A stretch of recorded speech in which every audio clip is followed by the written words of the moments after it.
Hello, my name is Megan O'Russell. And my name is Christopher Russell, and welcome back to Page by Page, writing the book in real time. And we are, as I check my notes, at episode 37. Woo! And this is... Chapter 35. Yeah, no, it's chapter 36. Is it? It is. It's chapter 36. But so that means that we are on the third to the last chapter, theoretically? Is that right? Does that mean that... So what you're saying is after today, there's two more? Correct. Yes. Okay. We're doing really well with our numbers today. Well, no, reading it's is a third numbers to game. the last because you know It's those things. It's episode 37, chapter 36. Look, math has no meaning Math anymore. has no It is meaning. broken down. We have gotten close to the focal point of the beginning of the universe where math just falls apart. What? It's true.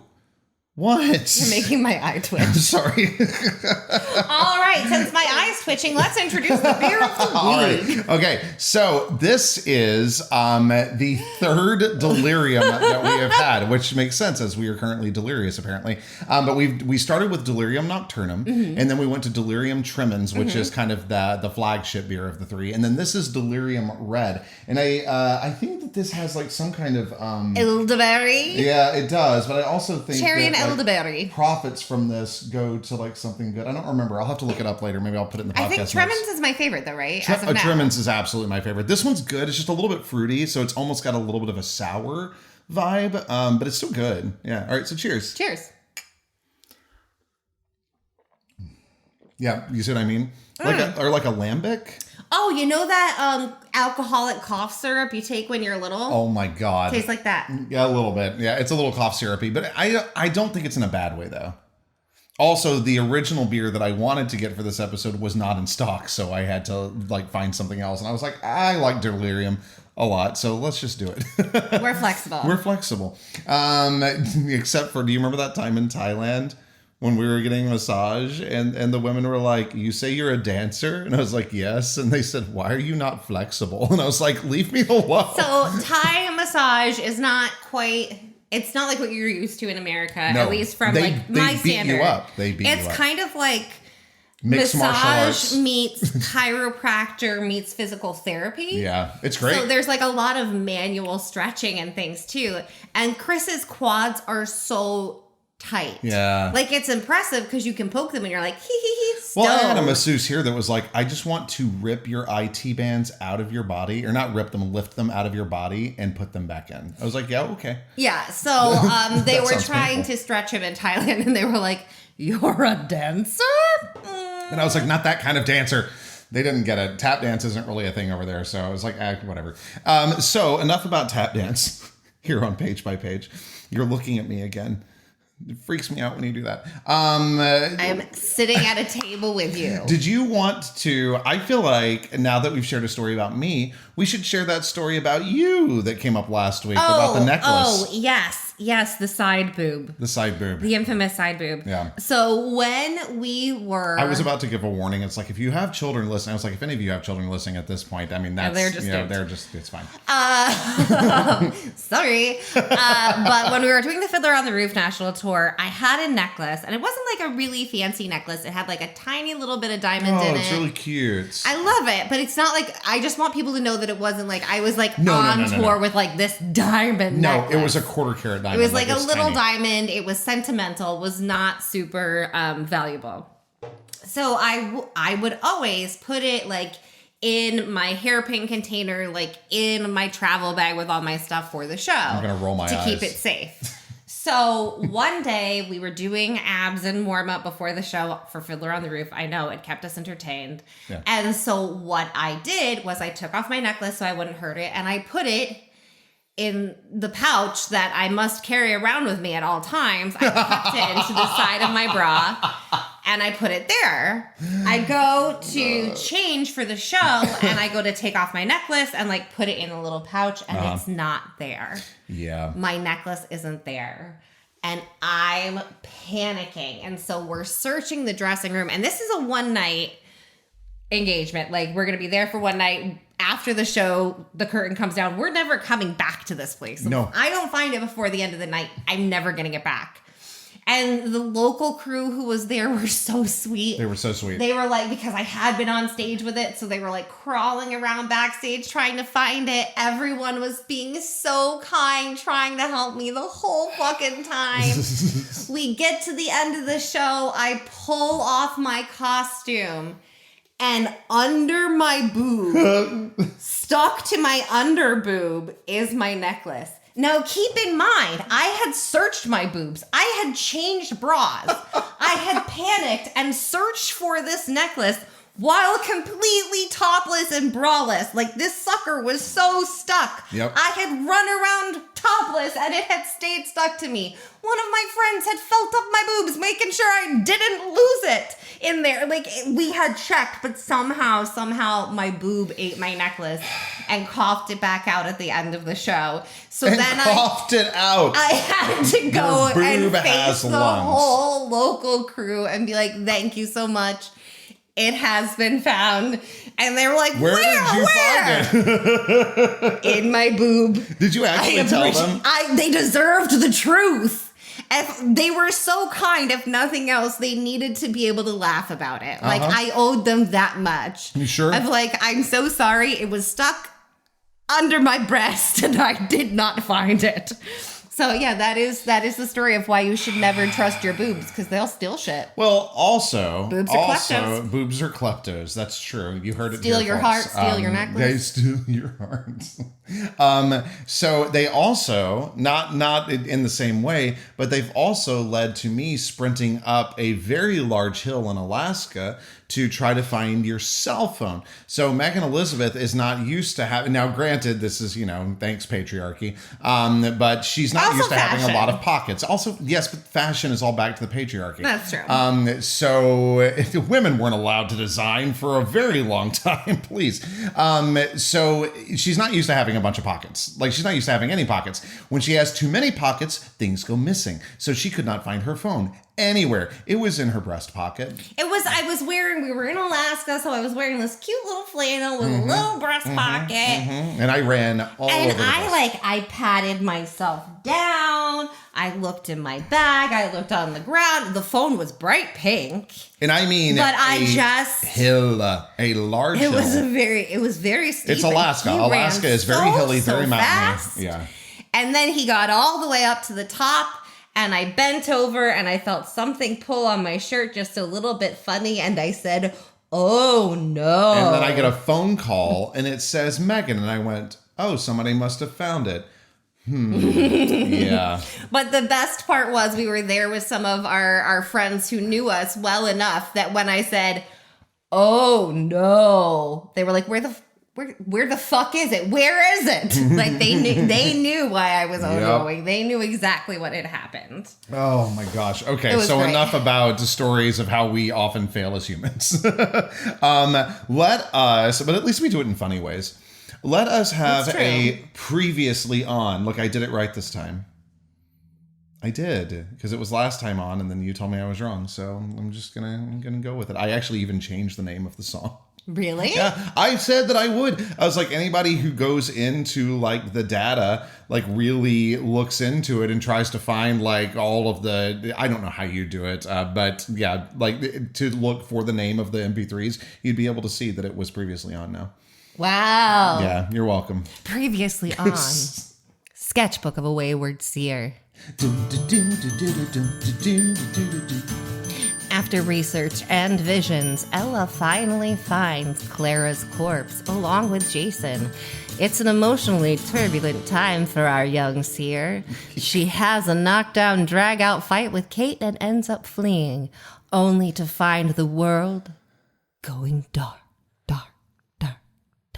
I could do that in post. I could actually make your voice have an echo. But it's funnier if I do it myself. Yeah, and it also saves me time. So thank you. Yeah, okay. No, but see, you do it really well, and it's funny because I'm not good at it. And then if it's funny because I'm not good at it, and then you do it good at it right after I did not good at it. Hilarious. Yeah, but it alters the perspective of the joke. It does. Oh my gosh. Do you also, I think this would be an exciting way to kick off the episode before we jump into the chapter. Tell everybody where you're going this August. We just added this. I think we're allowed to say it. Yeah, we just added a con. I'm going to be an attending professional at Dragon Con. So I'm going to be on panels and do stuff. Yeah, we're going to Dragon Con. Yeah, which is awesome. I've never been to Dragon Con. I'm still very much figuring out what all of this means, but I've heard amazing things about the event. Super fancy feeling to be invited to go. So yeah, I'm excited. We don't know what tracks you're doing yet, but yeah, we're still figuring that out. I'm still trying to figure out exactly how, because it's such a big con that there's a track system within the con, so you can be like writer track or epic fantasy track or sci-fi track. Yeah, so there's different paranormal things, track. And so I need to like reach out to different track directors to like try and connect with them to figure out what I'm going to do while I'm there. So there's still a lot to figure out. But if you are anywhere near Atlanta or you are someone who goes to Dragon Con every year, then yeah, I'm going to be there. And I'm really excited. We're stoked. And if you have any ideas for like, hey, maybe you should check out this track. Like we've already got the ones in mind that we think we're going to reach out for. But if you think of any, let us know because we don't know a whole lot about this con. I literally went down the track list, wrote down anything that sounded remotely right, and then went through and read all their little blurbs and their past events and was like, nope, don't qualify for that. Okay, going down. Ooh, that one's fancy. And then she had me go through on my own and I came up with basically the exact same list. So I was like, yeah, okay, great. So those are the ones that we're trying. Anxiety. Anxiety. All right. Speaking of anxiety, Ella has a lot of that. Are you ready to get into it? Ella with anxiety. Thank you. That was a beautiful song. I just needed to finish it. Now you can. No, I appreciate that. So without further ado, I welcome you back into the world of Laureldale with Sketchbook of a Wayward Seer by Megan O. Russell, Chapter 36. Cottonmouth.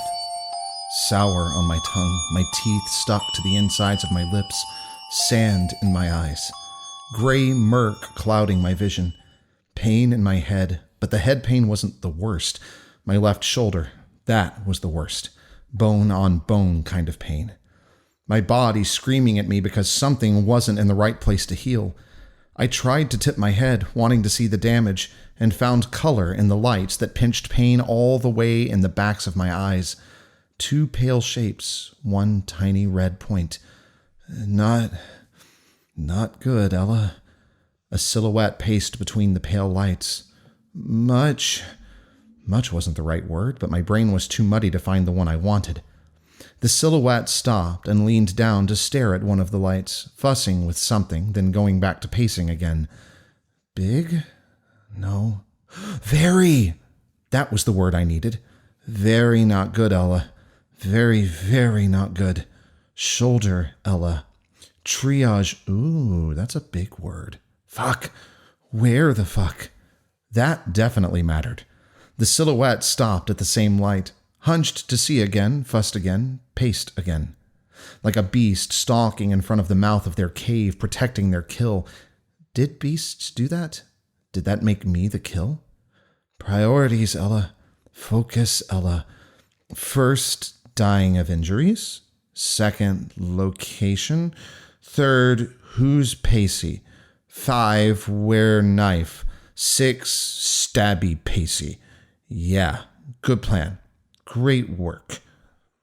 I put more oomph into trying to turn my head and managed enough of a lull to see my blurry arm. It was fine, all there, no gushy blood, but at a funny angle. Not broken, but tied to... What the fuck was I tied to? Oh, man. The thought came out my mouth. The silhouette spun toward me, then grabbed something from beside the pale light they didn't like best. They stayed a silhouette as they came toward me, featureless, soundless, and shoved fire into the right side of my ass. Fuck off! I think I actually managed to say the words before everything went dark. It didn't stay full black this time. The nightmare came in an awful patchwork, bits of different terrors blending together, thinning in places, letting reality pierce through. The silhouette paced through the distorted scenes, untouched by the wreckage that twisted around me, caught in the same storm that dragged me toward a fading red light. But I wasn't afraid of the red light. I needed to reach it. Everything would be all right if I could only reach that fucking light. But I couldn't do it. I wasn't fast enough, strong enough. It flickered out. I tried to scream, but cement filled my lungs. A vice wrapped around my chest, dragging me back, further and further from the salvation of that fucking red light. A glow, not the light I needed, too golden and warm, blossomed around me, banishing the shadows. Caleb. Air flooded my lungs, the vice around my chest shattered.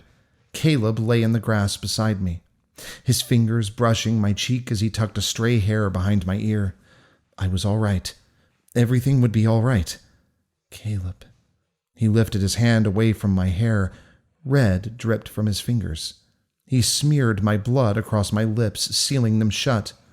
I tried to push away from him, but ropes slithered up from the ground, wrapping around me, binding me in place, leaving me as a sacrifice for the flames that sprang to life just to creep toward me, toward Caleb. But Caleb didn't notice. He was too busy staring at me, something catastrophically close to love in his eyes. I tried to scream, to warn him to run, but he'd sealed my mouth shut. I couldn't make him understand. I couldn't save him. He screamed as the flames devoured him. The fire didn't hurt as I burned. I felt nothing as I crumpled to ash and the world went black. Enough. Enough. But my fucked up mind wasn't done. Paige stood in front of her wall of pictures, the silhouette beside her digging through stacks of photos on a rusted desk. But this time I could see Paige's pictures. Noah dead in all of them. Every image, Noah dead in a different way. Noah in the clearing. Noah, his throat slit, blood seeping into his bedspread. Noah, a stake through his heart like a hunted vampire. Noah drowned, his corpse distended from the water. Noah. Paige tore a picture from the wall. Noah dead in a parking lot, in the school parking lot. The photo grew, the image expanding, becoming the world. A cold world filled with the scent of damp and gasoline. Noah lay in the yellow glow of the parking lot light. Blood surrounding him, long gash across his chest, terror on his death mask. Noah's knife was gone, but his hammer, no, not Noah's hammer, this was the wrong kind of hammer, lay beside him. I needed that hammer. Salvation began with that hammer. But my arms wouldn't move, my legs either. I threw my weight forward, trying to pitch myself to the ground, but I couldn't do it. I was trapped, so completely trapped. The silhouette knelt beside the hammer, tipping their head before stealing my only hope. But it was okay. I would be okay. The hammer wasn't to be used on me. No. More valuable undamaged, but only if... No. I dragged in a breath through my nose, wanting to scream even if my mouth was gone, but the scent of the air was wrong. Blood, bleach, adhesive, rotting wood. No. I screamed and screamed and screamed, tasting blood. Flames seared the right side of my ass, stealing my scream before I'd run out of air, and I disappeared again. This time, awareness crept back into being in a logical order. First, pain from my shoulder, my head, my hand, basically everywhere. Then fear. I couldn't tell why. Why fear? Cold filled my limbs, but the cold felt almost soothing. I couldn't move, but that wasn't new. No stench of smoke. I did pretty well. That was really good. Thanks. I had to snap cut a couple of times because Mo, a.k.a. Bubba, decided to have a screaming fit. It makes me think thought you disappeared. He thought you were gone. Makes me think of Hook. He lost sight of you. The children were screaming. By the way, if you ever want a nice laugh, I love Hook, by the way. Let me preface this. I love Hook so much that Megan actually brought a DVD of Hook on our trip to Italy years ago so that she could give it to me as a birthday present because we were in Florence on my birthday. And everybody in line. Like, yeah, I do. I love that movie. So that said, I'm not throwing shade at the movie. But there is one scene, however. I'm not saying, I'm but just I am saying. So there's one scene where Liza, who is the nanny, she is getting ready. This is after slight spoilers if you haven't seen this 30-some-year-old film. Oh God, is it really that old? But the Hook comes and takes Pan's kids. Okay, that's how this happens. That's what gets him back to Neverland. But as they're coming back from this charity event, they're running into the house, which is clearly in distress, and they are going up the stairs quickly to go to the nursery.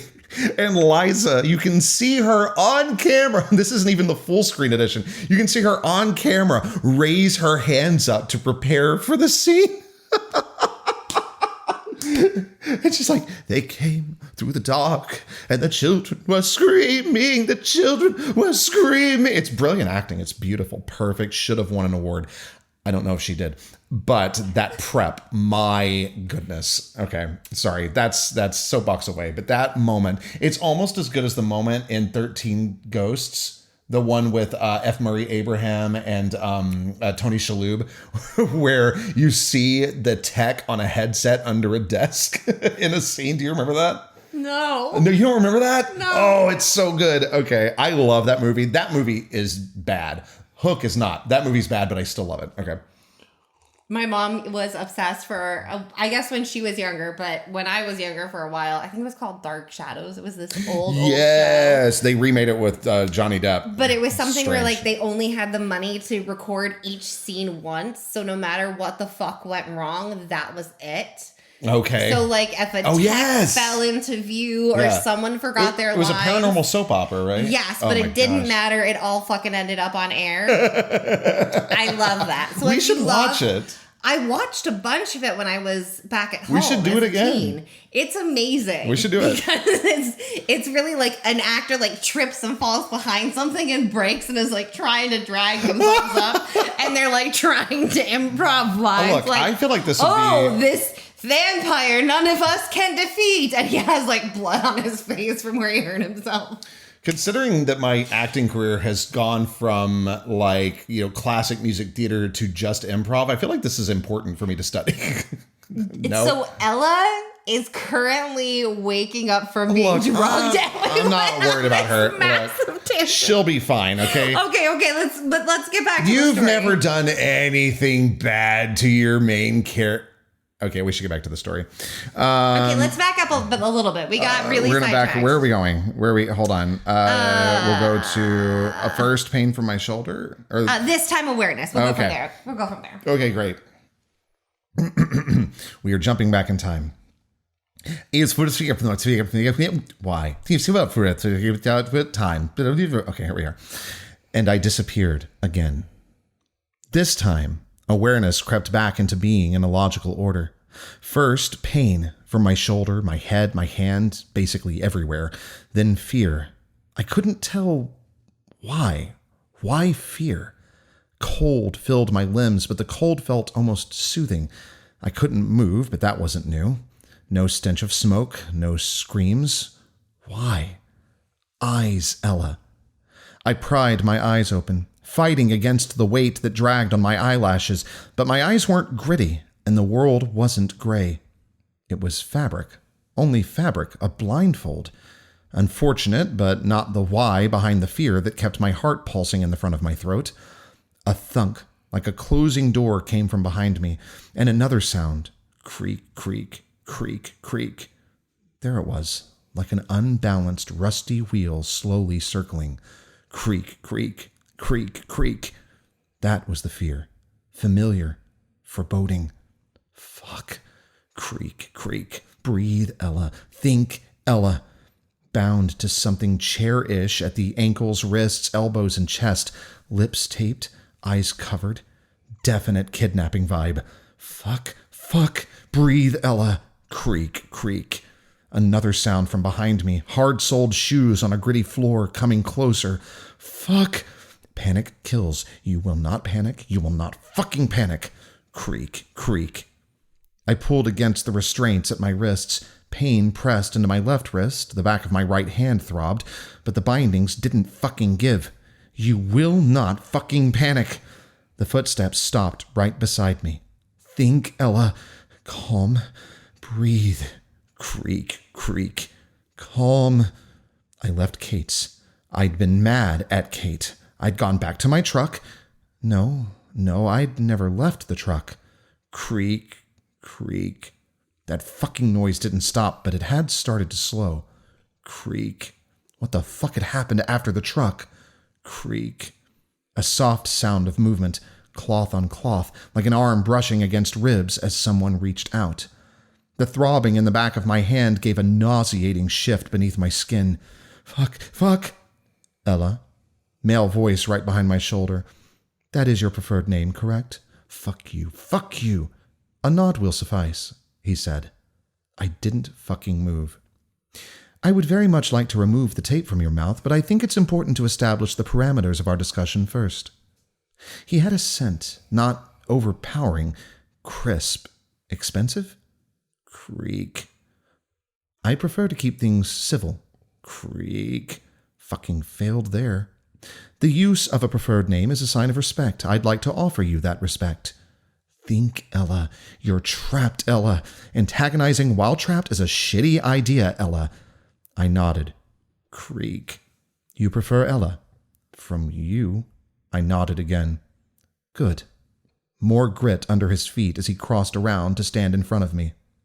Ella, you found yourself in a very unfortunate situation. No fucking shit. Creak. Think, breathe, calm. Fuck. I would like to help you make the best of that situation. Fucking doubt that. Plotting under a Blackwood's eye, luring the sheriff's son into the mayhem, locating lost remains. Exquisite work from Laureldale's latest resident. Remains. Clara. Find Clara, get kidnapped. Not a fucking coincidence, Ella. Hunter. Lava-hot rage flowed into my fear. You fuck! I screamed through my sealed lips, the concept coming across clearly enough, even if... I just wanted to go back and say you fuck again. You fuck! Thank you. So I'll say it this time as it would be heard. You fuck! No. No, you moved your lips. What? Oh. Or I screamed. I'm hearing Miss Piggy in my head now. You fuck! Disney, please don't sue us. It goes with her hi-ya. Hi-ya! You fuck! Okay. My goodness, Piggy. All right. You fuck! All right, let's do it for real this time. I screamed through my sealed lips, the concept coming across clearly enough, even if said fuck couldn't understand my actual words. You hunter fuck, I will fucking kill you. Shall I do that the way it would actually come across? Is that good? Good enough. Let's just... Okay. All right. That's a poor way to begin. A Sybil should be treated with respect and civility. I would like to offer you that courtesy, but that can only happen if you behave. Fuck, he's good. Calm, practiced. He's done this before, Ella. Did he bring Clara here? Where is here? Breathe. Think. My thoughts spun too fast, cracking apart before they neared useful. Are you ready for a polite conversation, Ella? Fuck off. No gets you nowhere, Ella. Survival first, vengeance second. I nodded. Good. I'm going to remove the tape from your mouth. Hold still and it won't hurt. I didn't want him touching my face. What was that, honey? I was dancing. I liked your dancing. Thank you. So that if you ever post the videos, people will know that something weird happened. Yeah, there was a screaming child in our hallway. Somebody was so unhappy. Yeah, so I was like, all right, we're just going to cut that. So they had big emotions and did not have words to form. Dude, that happens to me so often. I feel you, kid. I feel you. Damn, I have not heard that kid scream like that in a while. I don't know what shit went down, but his little world is over. That's all right. He found out that he doesn't get to go to Epic until later this year. That's what it is. Loser. Okay, Man, Elizabeth. God. Okay. Okay. I didn't want him touching my face, but I was trapped. So I nodded and let him drag his fingers across my lips, leaving a streak of heat through the tape, then peeling it away like there'd never been any adhesive at all. Creak. Magic? A hunter with magic. Stolen? A witch? An Etherean? Later, Ella. Focus, Ella. I parted my lips just a hair, making sure I really could move them before taking a breath to speak. Now get the rest of this shit off me. He chuckled. Sorry, polite. Kindly remove the rest of this shit. That would be ideal, but I'm afraid we've a long way to go. Road trip? No, please, no. Are we heading to Oz, Scarecrow? Creak.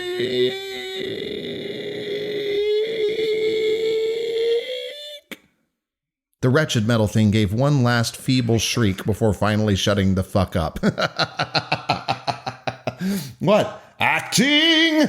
Continue. Drink. There you go. Okay. What? Okay.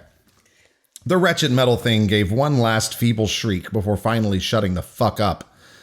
To be determined. By... not so fast. I haven't decided if you're worth the investment. Shit. Calm, Ella. People don't kill investments, Ella. Good, Ella. This is good. I forced my shoulders to relax, attempting a come the fuck on tone. Meaning? From what I've heard, keeping a Sybil is worse than an exotic pet. Fuck you. The words popped out. I don't make a habit of burning fortunes, but a pet that bites has to be put down. Bad Ella. Calm Ella. Did Clara bite? Is that why you murdered her? It sounded almost like a laugh. If you throw me off a fucking cliff, I guarantee you I don't leave bodies out to be found, he said. Especially not a fellow Etherean. My only interest in the dead wolf lies in your successful search for her remains. Blame that mess on someone else. Fuck. My brain scrambled to slam together a fresh list of Sybil-snatching motives. It was long and horrible. With that clarity, shall we make another attempt at civility? He sounded sincere, but I couldn't see anything, and I couldn't make how the fuck I'd gotten here make sense, and the pain in the back of my skull wasn't helping my reasoning skills. Why should I believe anything you say? You don't have much choice. You're adorable. I gave him a pinch-lipped smile. You're obstinate. Guess I'm a bad investment. Nonsense. You're proving more interesting than I'd hoped. Fuck off. He laughed. Less fearful, too. Impossible. Let me go back. I didn't like the way I delivered that. Bad actor. He laughed. Less fearful, too. Impossible. And you want fearless obstinance for... I said. Ask nicely and I'll answer. Free me and I'll kill you. Sure. I sat up straight, stopped pulling against my bindings, and aimed for a neutral tone. Please tell me why I'm here. To have a civil conversation. Tying me up isn't a great start, Mr... I frowned. Sorry, missed your name. My name isn't important. Then why is mine? Another laugh. Not an evil, cruel sound, more like snobby ennui. Because, Ella, if things go poorly tonight, I doubt you'll ever hear your name spoken with any hint of kindness again. Ooh, ominous. It should be. You've found yourself in a terrible position, and I'm the closest thing to hope you're going to find. I'd like to help you, but that begins with your cooperation. With that in mind, would you prefer I remove your blindfold for our chat? Of course, you fuck. Calm, Ella. Yes. I'd like to see your face while I plot your death. Good. He stepped behind me, his fingers grazing my cheeks, sparking pain across the left side like he'd touched a wound I didn't remember getting as he peeled up the bottom of the blindfold. It only took a moment for my eyes to adjust to the dim light. Fresh fear blasted through my heart. Corrugated metal walls, a shelf of rust-spotted propane tanks. With the creaking behind me, I'd guessed this was my prison. But the workshop/storage shed didn't match the vision I'd had huddled in Caleb's arms. A pegboard of hand tools filled the too narrow space between the propane tanks and table saw. A work table, welding equipment, and trash barrels, used like umbrella stands to hold dozens of canoe paddles, sat crammed together along the rest of the wall. The lines of life jackets hanging from the ceiling confirmed the boat rental vibe, and the grills in the right corner pushed into summer rec area territory. Potentially super secluded in the fall, way better than a slaughterhouse. The table to my left ruined that comfort.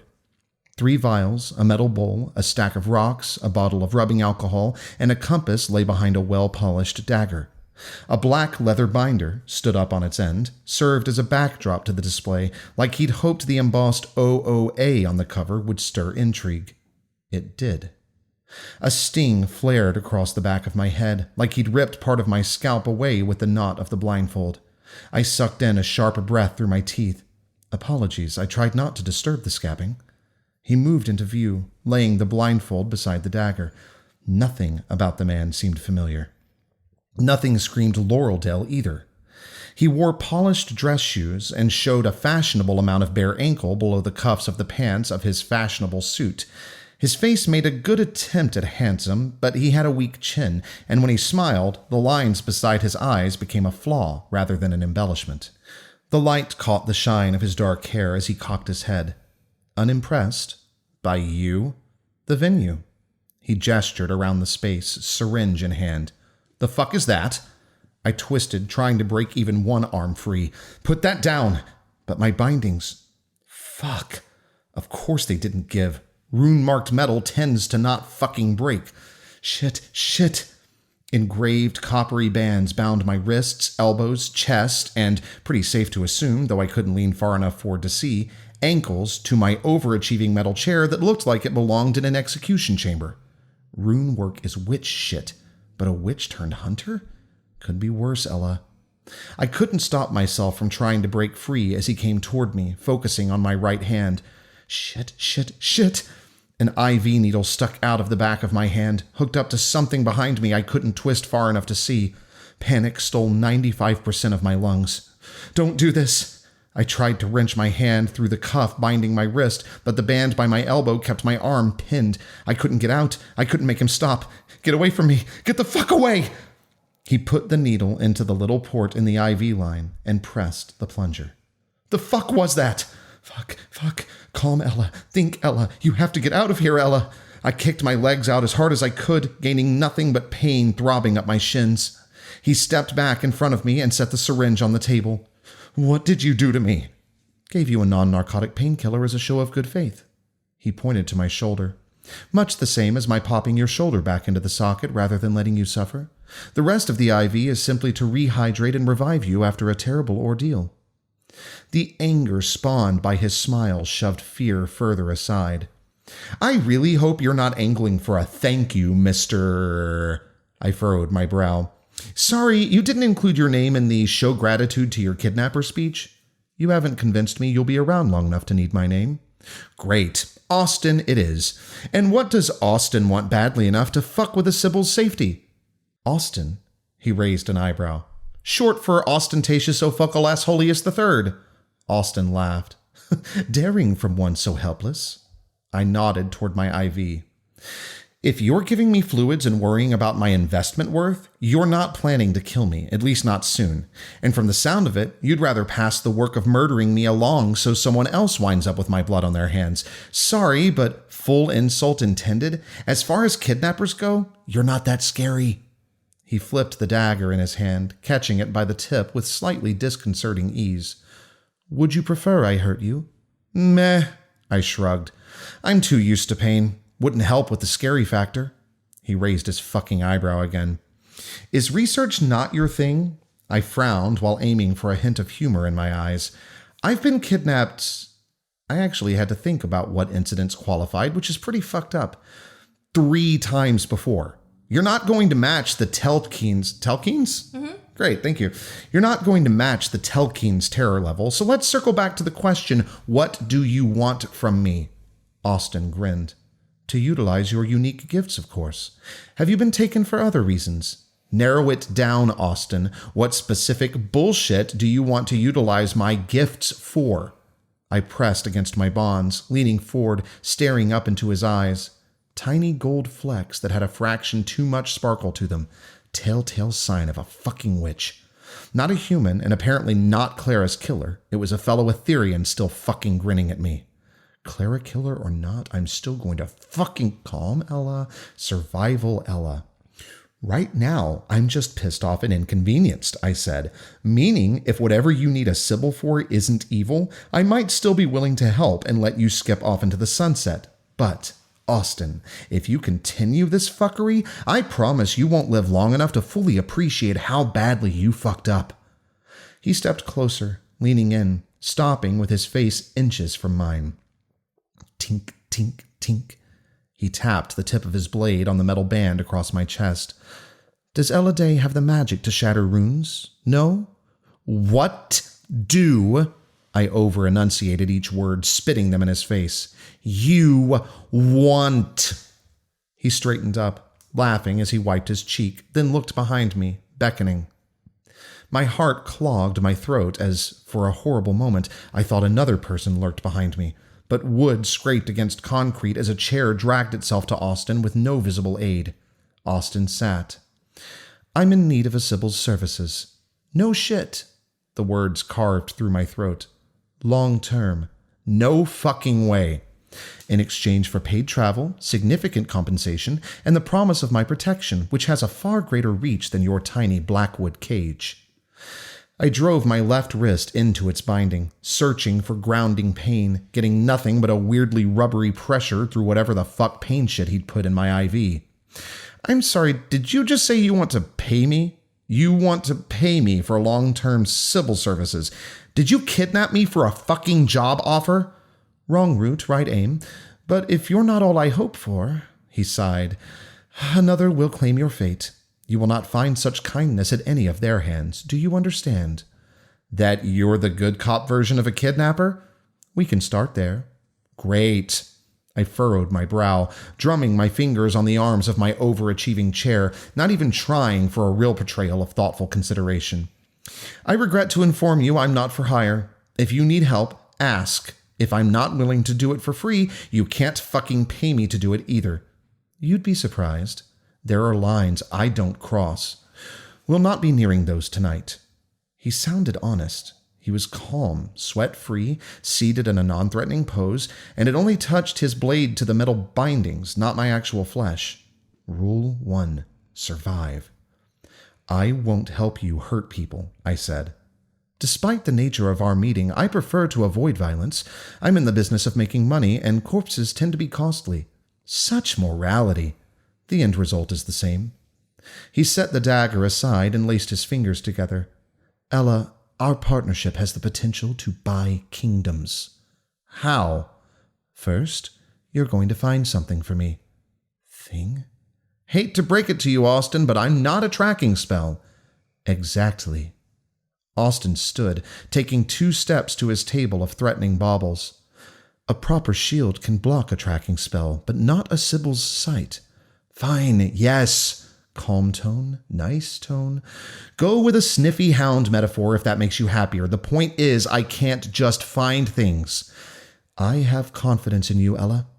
Austin draped his pristine nailed fingers on top of the black leather binder. You're a smart girl. Your fate is in my hands. You'll find a way to get it done. Fuck, think, breathe, survive. Okay, how about this? I agree to politely listen to you tell me all about this thing you think I can find, with the understanding that this courtesy does not imply my ability to actually find any object, let alone the one you want badly enough to fuck with a Sybil. Sound good? I think we're getting somewhere. He picked up the leather binder. Behind it, a flaw in the floor caught my eye. Not dangerous, not massive, just a crack in the concrete. Our partnership will change the Etherean world. Austin flipped to the first page. I promise you, Ella, future generations will read about tonight. And thus ends the creepy guy. No, I'm kidding. He doesn't end. He goes on, I'm assuming. Wow. Okay. Well, that took a turn. She got kidnapped. Well, these things happen. Apparently. She's been kidnapped 3 times. Well, I mean, okay. So you have to think of it this way. Someone loses their kid. Yeah. They can't find their kid. Mm-hmm. What are they going to do? I don't know. Assume it's kidnapping? Snatch a Sybil. Try and make the Sybil find their kid. Oh, I see. I see what you're saying. Like, someone needs this. What are you going to do? Right.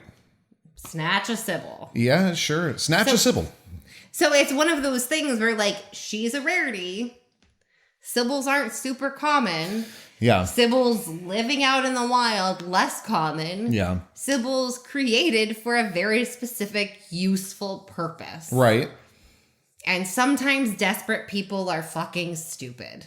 Well, yeah, desperation breeds stupidity. So it's one of those, like, yeah, she's been fucking kidnapped before. Like, okay. Okay. What the fuck is it you want from me? Like, so far, I'm just mad. Can you tell me why the fuck I'm here? And I'd like to deal with my life. Okay, so what are your thoughts on finally getting to share this part of Ella's story? Like, this is something that you've clearly been building up to.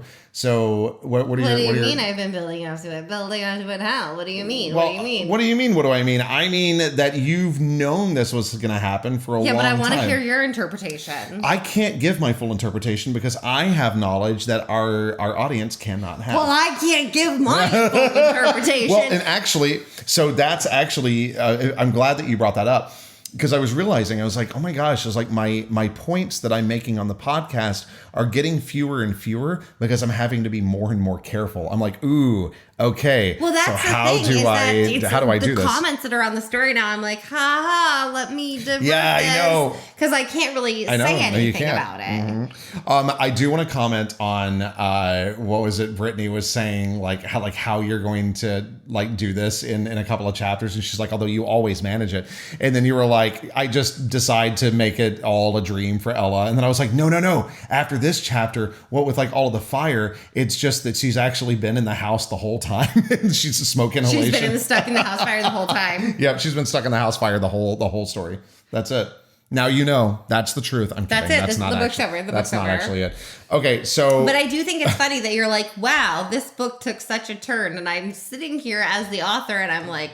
I can't say anything about that. Yeah, I know. I get turn? you. Well, then that's the thing is I'm like, well, no, I guess you're right. It's not really a turn.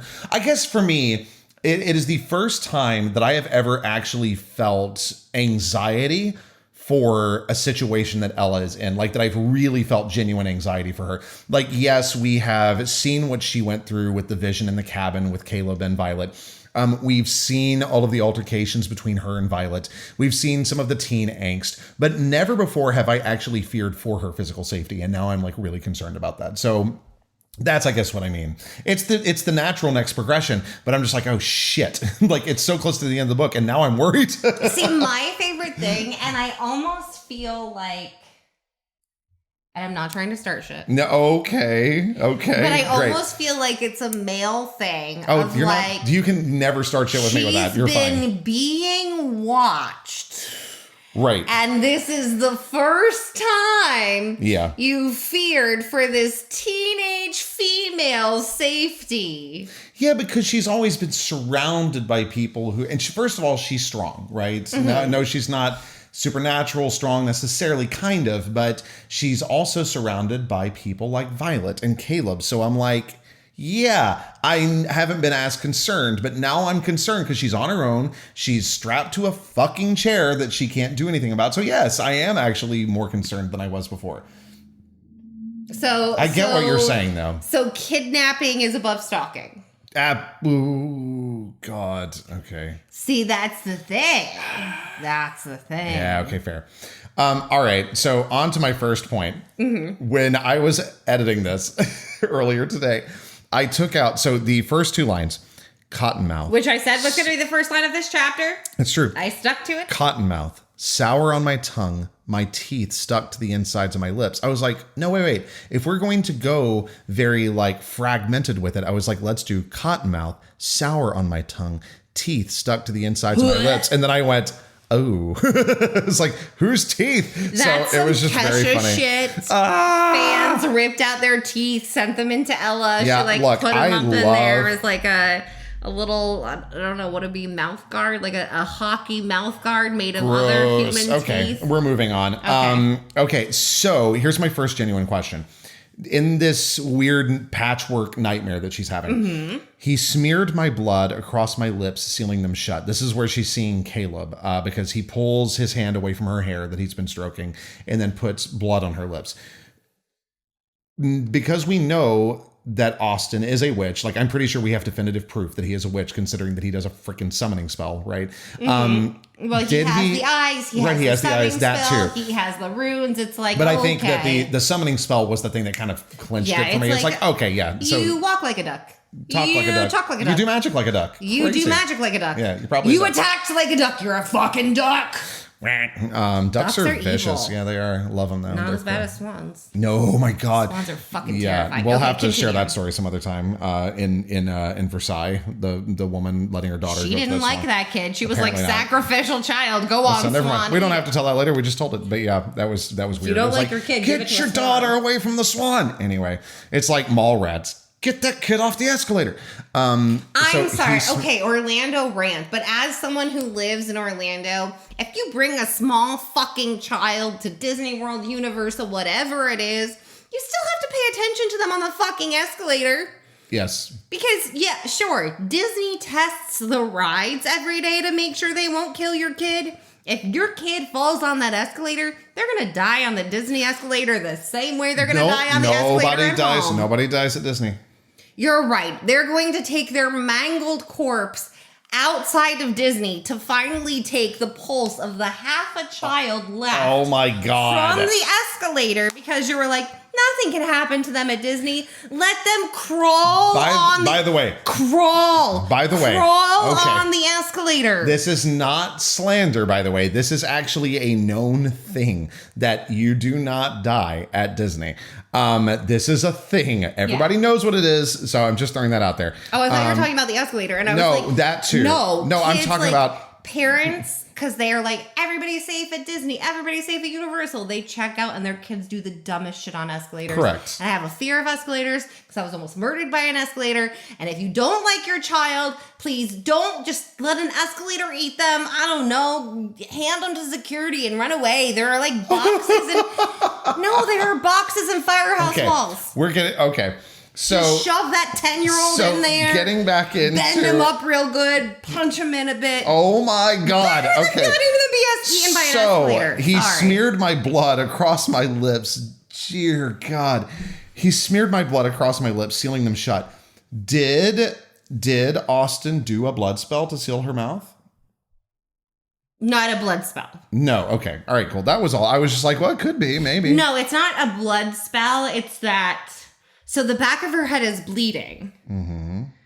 And then something's on her mouth. So something's touching her head, something's touching her mouth.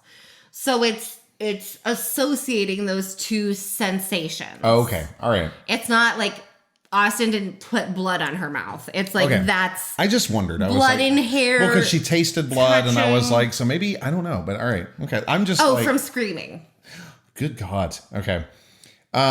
My next thing, and I don't know if you can confirm or deny this, but this seems really fucking like huge to me right now. We've talked about Noah dying. We've also talked extensively about how the future is constantly in flux, right? But then this time I could see Paige's pictures, Noah dead, in all of them. And she keeps going through these things. Are these different possible future scenarios? And is his death just written? Or do we know? There is no future that holds an alive Noah. We are not close enough to Noah's death for there to be no way out. So Noah could theoretically survive. Yes. I do love that there's a little hint dropped in here that Noah could become a vampire. I think that's fascinating. And it also makes sense with how much time he apparently spends at the crossing. So I thought that was interesting. Yeah, but there are some things that can't be changed in. Right. Okay, this is a random tangent, but there are some things that a Sybil can't change. So let's say kid is crossing the street to get a ball. Mm-hmm. Okay, yes. You need to save the kid, stop the ball. I think you've made this point before, but go back because I don't remember. So Sybil can stop something if it's easy enough. Right. Kid runs into the street after the ball. You want to save the kid. Keep the ball out of the street. Mm-hmm. No problem. Mm-hmm. So right now, Noah's death is still at that level where there are still different things that can be stopped to make it happen. Yeah, but there are so many futures that she theoretically could have just seen where he's dead. but there's still stop points. Right. But there are things that So he's Schrodinger's Noah right now. Yes. Okay. But there are things that are so complicated and so written by so many actions that there's no way it can be stopped. Okay. So if we're talking about like a war or something, right? Like a Sybil's not going to be able to stop World War II. There were too many things in place. One person. Yeah.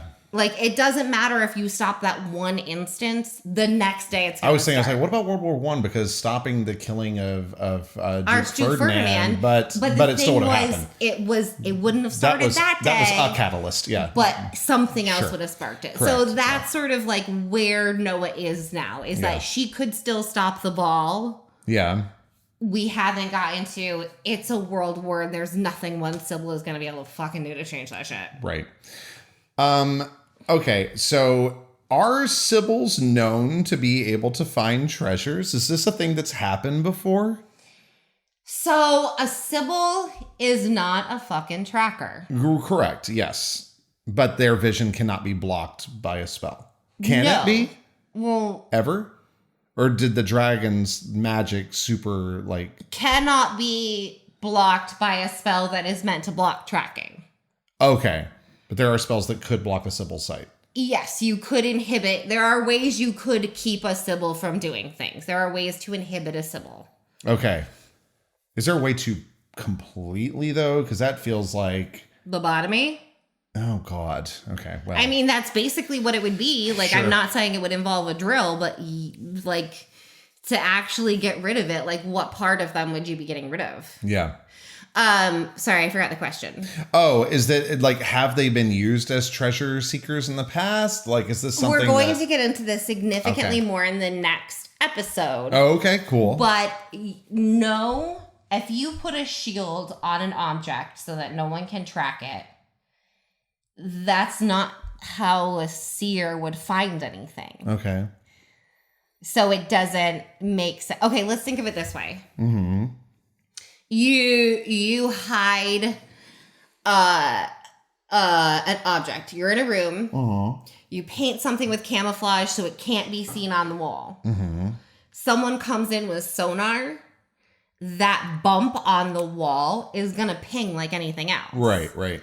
Because it was visually camouflaged. Right. So it's camouflaged from a witch doing a tracking spell, but that has nothing to do with Ella. Right. Okay. So it's like, is it a great idea? Is it inhibited by the same thing that would be inhibited by a shield? Right. Like, yeah. Okay. But you have to think about it this way. At the point when they found Clara's remains, her bones were objects. Huh. Oh, yeah, that's true. Well, okay, and so that's kind of my thing, is that an object that is treasure will have been handled by somebody at some point. So that's how you would do it. Yeah, that's how I'm thinking anyway. But yeah, I had that thought too while I was reading it. You can't find it. But then you're not finding the You're finding its history. Exactly. It's passing. Yeah, sure. So okay. Yeah. Oh, God, that's a lot of work. Well, if it's even possible. Sure, yeah. Because if there was never a moment that was important enough for it to be in someone's hands close enough to the time that... So I had written down, it was like, podcast, talk about OOA. And I was like, the hell did I want to talk about? And I think what I meant by that note was I made this comment to you when we were doing Read Aloud, but I was like, he doesn't seem like he seems genuine when he's like, sorry, I didn't mean to hurt you when I was pulling your hair, like trying to take the. He's not. I know, but it's like in pain. It's so interesting though, because like it's almost as though you're sculpting him as this sympathetic bad guy. And I'm like, oh, fascinating. And those are my favorite kinds. I love the bad guys that you can have like a touch of sympathy for. You can be like, okay, but he's not like the worst, right? Like he's at least trying to make her be in pain. Oh, I know that. But like, it's just very interesting. Anyway, I can't. beyond that, I don't know what I would want to talk about without getting into spoiler territory. Other than the fact that his nickname matches the initials, because that's how I roll. Austin. Megan was like, so guess what? Austin. Okay. So if you follow me on social media, which if you don't, you should. I have fun. It's true. Shameless plug for myself. But I put up a post last week maybe where I was like, I just stared at a ceiling for 3 hours coming up with a name. And it was Ostentatious Ofuckle Assholius the Third. I love that name. Because I needed him to have a name that is normal enough that we can progress with him referred to by this name and have it not be like, this is fucking annoying. Like if I had it be Feisty from the last chapter. Yes. Or Yeah. Pale Mustache, creepy pale mustache. Like eventually that's going to get fucking old. Yeah. Yeah. Right. Yes. But Austin works. Yeah. Austin is a real name. It is a real name. It's an uncommon spelling, but it's a real name. Wait, that spelling's used sometimes? Yes. Oh, like it's got to be some kind of Norwegian, Scandinavian spelling. Ooh, Gotta be. I forget the origin. Usually I know my name origins, but Well, I because wasn't like looking at this as a real there's a character. surname Otsby, which is that's where my brain I immediately went swear to. on my character names that are real character names, I do like the research for the origins, but since it was her being weird, An I asshole. didn't actually look at it. We can call her an asshole. She's an asshole. She's being an asshole. But no, because I needed him to have a real name. So his name is Austin.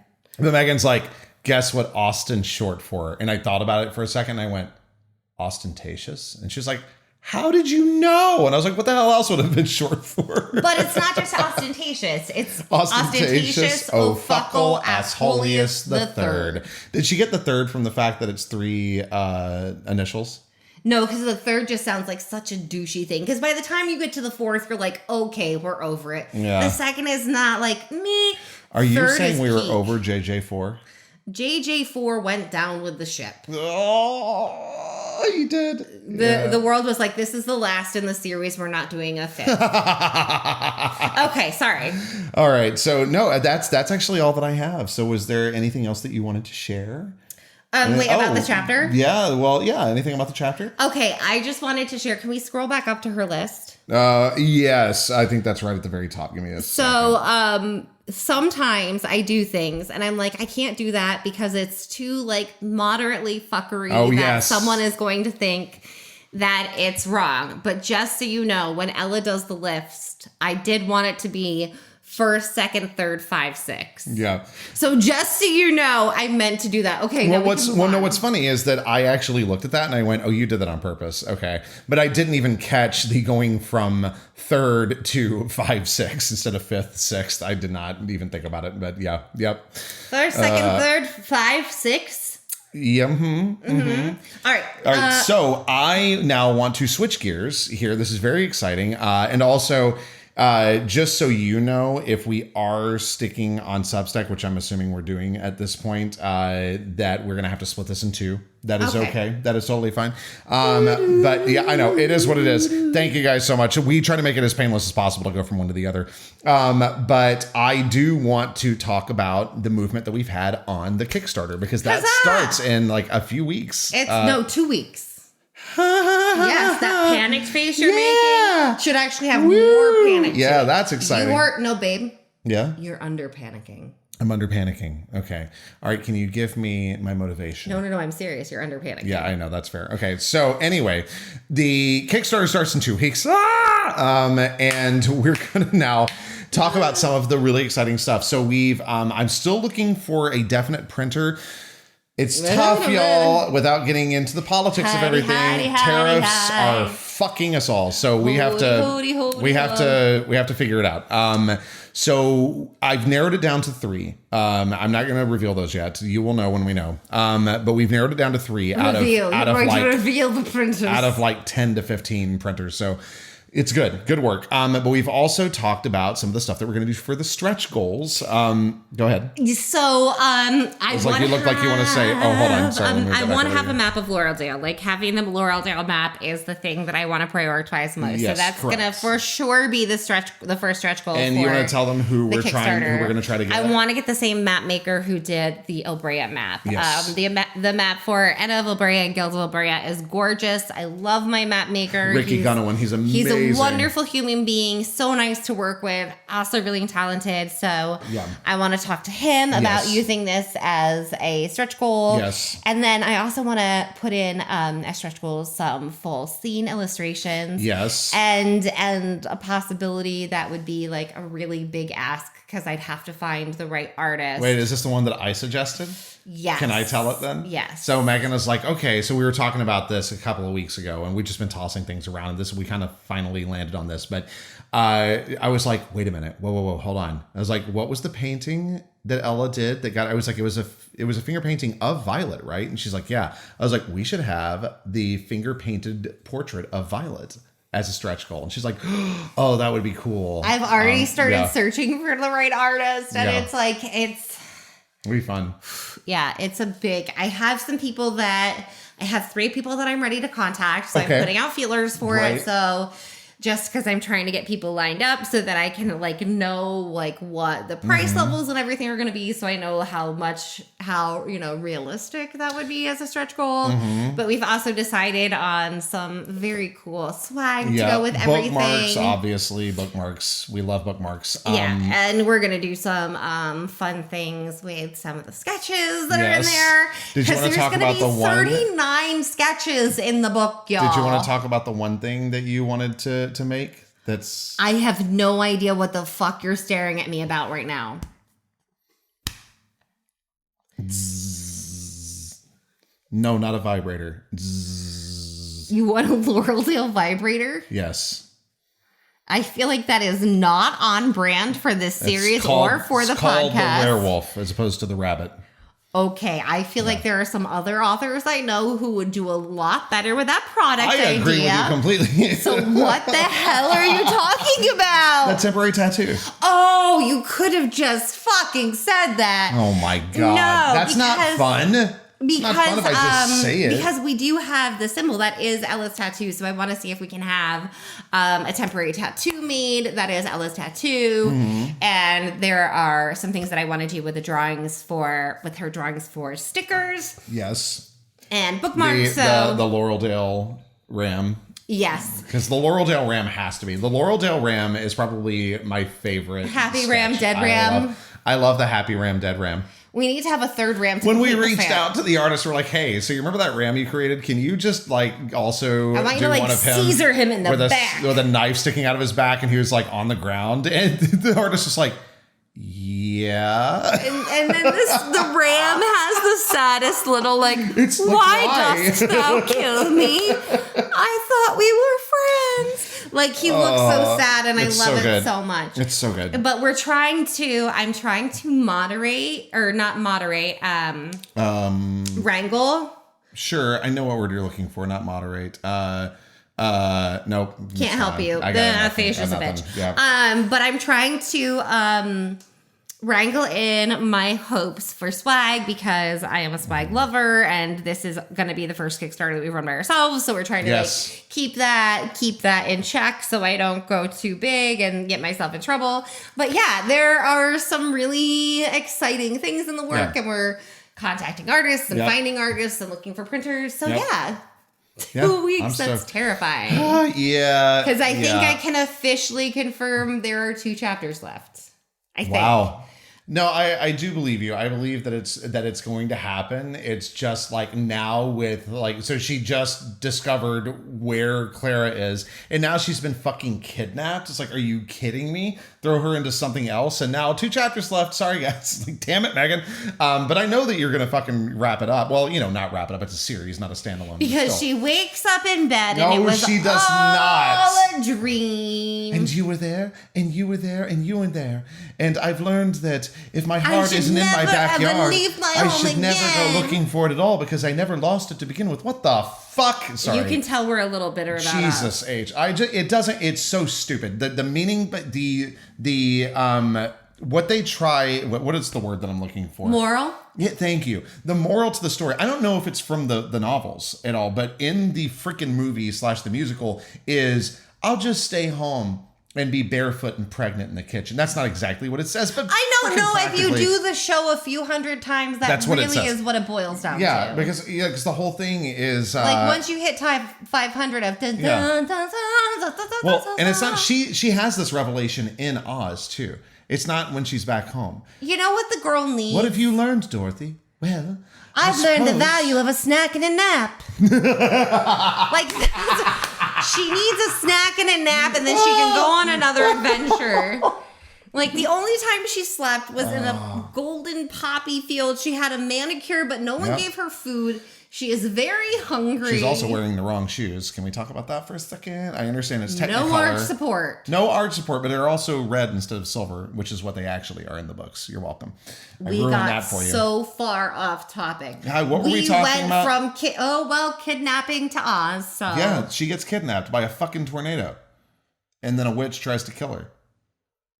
But then she kills the witch. She just goes in there and murders a bunch of people. It's an interesting serial killer origin story.